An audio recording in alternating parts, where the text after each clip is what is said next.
English classes once again. I'm here with part 2 of the first chapter, The Last Lesson, written by Alfonso Dode. I hope you would have enjoyed the part 1. So let us start with part 2. So now to begin with the second part, children, we have done till the previous paragraph. I'm going to start from here while I was thinking of all this. अब French in सब चीज़ों के बारे में सोच ही रहा था, तब तक उसको उसका नाम पुकारा गया. He heard his name being called. It was my turn to recite. He was asked to recite. What would I not have given to be able to say that dreadful rule for the participle all through, very loud and clear and without one mistake? इसे लगा था कि शायद बिना कोई mistake किए मैं बहुत लाउडली और क्लियरली जो रूल्स है पार्टिसिपल के बता लूंगा, लेकिन जैसे ही खड़ा हुआ पहला शब्द ही बोला, ये एकदम डर गया, कांपने लगा. He was holding his desk. उसकी हार्ट बीट तेज हो गई. उसकी हिम्मत नहीं पड़ी थी ऊपर देखने की. इन्होंने देखा कि एम हेमल जो है क्या कह रहे हैं. इन्होंने कहा कि फ्रेंड्स मैं तुम्हें डांटूंगा नहीं, मुझे मालूम है तुम्हें कितना बुरा लग रहा होगा. और ऐसा इसलिए है क्योंकि हर दिन हम यानी हमारे अंदर ये टेंडेंसी होती है कि हम सोचते हैं ये कल कर लेंगे, परसों कर लेंगे. हमारे यहाँ कहावत भी है हिंदी में, हाँ, काल करे सो आज करे सो काल करे सो परसों, है ना. तो यही हालत यहाँ पर है. फ्रेंड्स को समझा रहे हैं एमएमएल कि हम ये सोचते रहते हैं कि हमारे पास बहुत टाइम है, हम इसे कल पढ़ लेंगे, और अब ऐसा समय आ गया कि अब उनसे लैंग्वेज ही छिन जाएगी. तो यहाँ सबसे बड़ी मुसीबत ये, सबसे बड़ा ट्रबल ये है अल्सेस के साथ और यहाँ के लोगों के साथ कि हम लर्निंग को कल तक पोस्टपोन करते रहते हैं. और अब देखिए दोस्त फेलोज यहाँ पर कौन है? पर्शियंस. उनके पास क्या राइट आ गया? अब वो हमें कहेंगे कि अच्छा तुम अपने आप को फ्रेंचमैन कहते हो ना, तुम्हें अपनी भाषा बोलनी आती है ना लिखनी आती है, तो तुम कैसे फ्रेंचमैन? और उससे भी खराब बात ये कि फ्रेंड्स तुम बुरा मत मानो, सिर्फ तुम ही नहीं हो जिसको रिप्रोच किया जाए. रिप्रोच का मतलब बच्चों होता है ब्लेम करना, और सिर्फ तुम्हें ब्लेम किया जाए. तो यहाँ पर बच्चों ये क्वेश्चन अक्सर बोर्ड एग्जाम में आता है कि किसकी जिम्मेदारी है या किसको ब्लेम किया जाए. तो यहाँ 3 लोग हैं जिनको ब्लेम हम कर सकते हैं, फ्रांस, पेरेंट्स और एम हेमल हिमसेल्फ. तो वो समझाने लगे फ्रेंड्स को सिर्फ तुम्हारा दोष नहीं है, तुम्हारे पेरेंट्स का दोष इसलिए है कि जब उन्हें पढ़ने भेजना चाहिए था तुम्हें, तो उन्होंने क्या प्रेफर किया? उन्होंने प्रेफर किया कि तुमसे खेतों में काम कराएं, तुमको मिल भेजने काम करने के लिए, ताकि तुम थोड़ा पैसा कमा के आ सको. और मेरा भी दोष है. मेरा दोष इसलिए क्योंकि जब मुझे पढ़ाना चाहिए था तो मैंने क्या किया? मैंने तुम्हें भेज दिया अपने गार्डन में कि जाओ भाई पानी डालो मेरे फ्लावर्स में. तो मैंने भी तुम्हें लेसन्स सीरियसली नहीं पढ़ाए.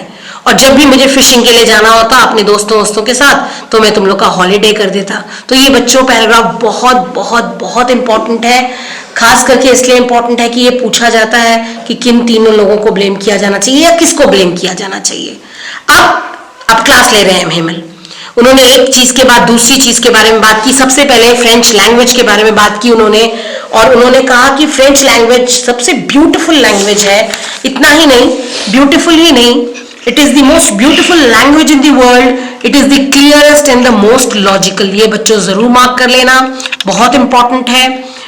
The clearest and the most logical, that we must guard it among us and never forget it. इतना इंपॉर्टेंट, इतना लॉजिकल ब्यूटीफुल लैंग्वेज है कि हमें उसकी देखभाल करनी चाहिए, उसकी सुरक्षा करनी चाहिए, उसे कभी भूलना नहीं चाहिए. और अक्सर ये होता है कि भाषा बड़ी काम की चीज होती है. जब लोग इंस्लेव्ड होते हैं, गुलाम बन जाते हैं, तो जब तक वो भाषा से जुड़े रहते हैं तब तक उस जेल के ताले की चाबी उनके पास रहती है. ठीक है, तो भाषा कितना इंपॉर्टेंट है. भाषा आपकी आइडेंटिटी है. ठीक है बच्चों, तो ये बात उन्होंने एहसास दिलाई. उसके बाद उन्होंने ग्रामर की बुक खोली और उन्होंने लेसन पढ़ा. और फ्रेंड्स को बड़ा सरप्राइजिंग लगा कि अरे क्या बात है, आज मुझे हर चीज बड़े अच्छे समझ में आ गई, बहुत इजी था आज. तो शायद ये ऐसा इसलिए था कि इसने आज से पहले शायद इतनी ध्यान से कभी लेसन सुना ही नहीं था.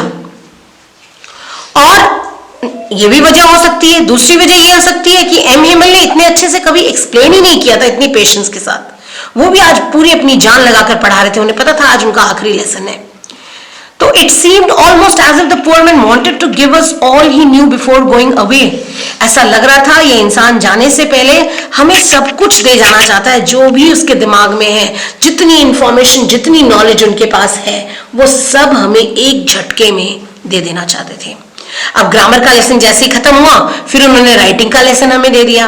राइटिंग के लिए एम हेमल ने हमें न्यू कॉपीज दी। न्यू कॉपीज का मतलब उन्होंने एक एक शीट दिया और उस पर बहुत ही खूबसूरत हैंडराइटिंग में, जैसे आपने अक्सर छोटे रहे होंगे तो आपने कर्सिव हैंडराइटिंग की होगी, आपके टीचर्स फर्स्ट लाइन लिख देते थे और फिर आप उसको कॉपी करते थे, तो यहाँ पर भी वैसा ही कुछ है। और उस कॉपी में लिखा था फ्रांस अल्सासे, फ्रांस अल्सेस। तो ये बच्चों को बार बार लिखना था। अब ये जो कॉपीज थी they looked like little flags. ये बच्चों बहुत इंपॉर्टेंट है। दे लुक्ड लाइक फ्लैग्स किसको कहा गया है? Little flags. और फ्लैग्स क्यों? फ्लैग्स कहीं ना कहीं सिंबल है हमारी आइडेंटिटी का, सिंबल है हमारी पेट्रियोटिज्म का, है कि नहीं, नेशनैलिटी का। तो फ्लैग्स को बहुत सोच समझ करके डॉडे ने यूज किया है। और वो कॉपीज, वो फ्रेश कॉपीज राइटिंग की ऐसी लग रही थी मानो फ्लैग्स फ्लोट कर रहे हो। ठीक है, बच्चों ने डेस्क पे लगाया हुआ था रॉड में। अब देखना यह था कि हर बच्चा अपने काम में इतना मग्न था, इतनी शांति थी कि सिर्फ एक चीज की आवाज आ रही थी। और वो आवाज किस चीज की थी? जब आप लिखते हैं पेपर पे तो पेन के स्क्रैचिंग की आवाज आती है, बस वो आवाज थी। एक बार तो एक बीटल भी क्लास में आ गई। अक्सर आपने देखा होगा कि वैस्प वगैरह, भंवरे वगैरह उड़कर आ जाते हैं क्लास के अंदर और पूरी क्लास का ध्यान उस पर होता है। तो आज ऐसा नहीं हुआ, आज किसी ने उसकी तरफ ध्यान नहीं दिया। इवन जो छोटे बच्चे थे वो भी, उनके लिए तो लिखने वाला काम नहीं था, उनके लिए एम हेमल ने फिश हुक ड्रॉ करने के लिए दिया था, ट्रेस करने के लिए। तो वो बड़े प्यार से उस फिश हुक को ड्रॉ कर रहे थे। ऐसा लग रहा था वो फिश हुक ना होकर के फ्रेंच है।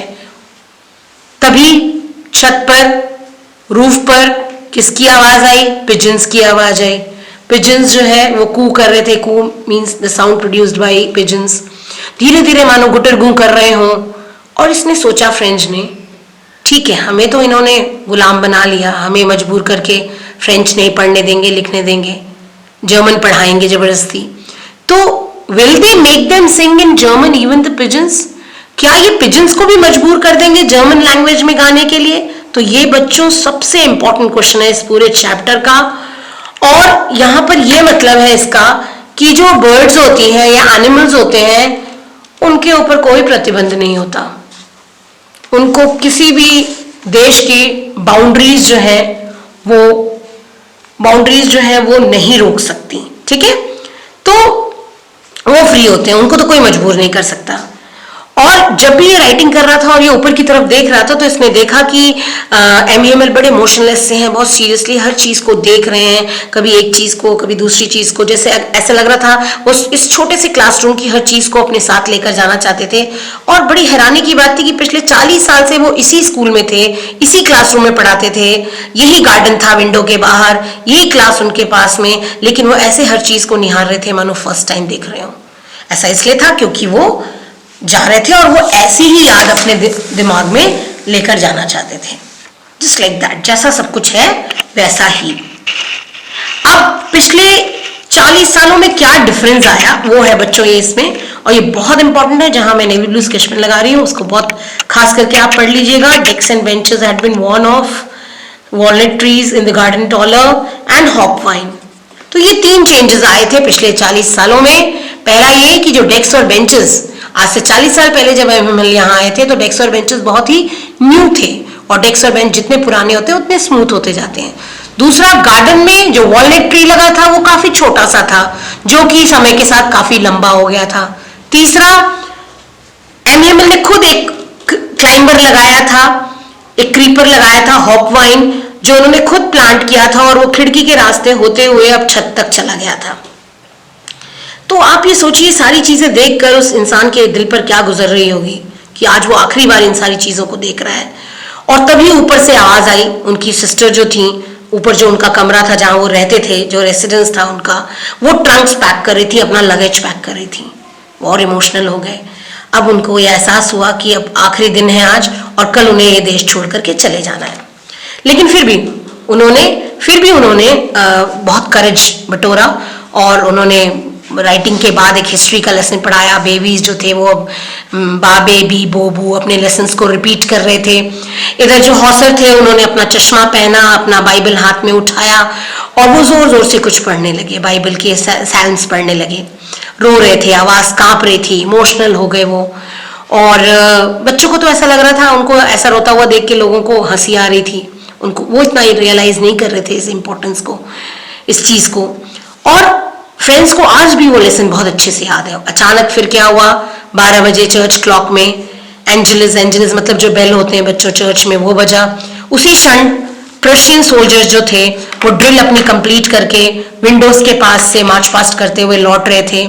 एम हिमल खड़े हुए, चेहरा एकदम पीला। I never saw him look so tall. ये बहुत इंपॉर्टेंट है, टॉल का मतलब होता है महान, ग्रेट। और उन्होंने बड़ी भरी हुई आवाज में कहा माय फ्रेंड्स, और उनका गला चोक हो गया, रुंध गया गला, इमोशनल हो गए, बोल नहीं पाए। ब्लैक बोर्ड की तरफ घूमे, एक चौक पीस लिया, पूरी ताकत लगाकर उन्होंने बड़ा बड़ा बोर्ड पर लिख दिया वीवे ला फ्रांस। वीवे ला फ्रांस बच्चों फ्रेंच वर्ड है, फ्रेंच फ्रेज है, जिसका मतलब होता है लॉन्ग लिव फ्रांस। वो रुके, दीवार पे सर टिकाया और बिना एक भी शब्द बोले हाथ से ही जेस्चर करके, मूवमेंट करके उन्होंने कहा school is dismissed, you may go. School खत्म हो चुका है, आप सब जा सकते हैं। So this was part 2 children. I hope it was in little bit hurry because the lesson is quite long. So I hope you would have understood. Please do write the observations and comment in inbox and like, share and subscribe. This is surely going to be very, very beneficial. Thank you so much.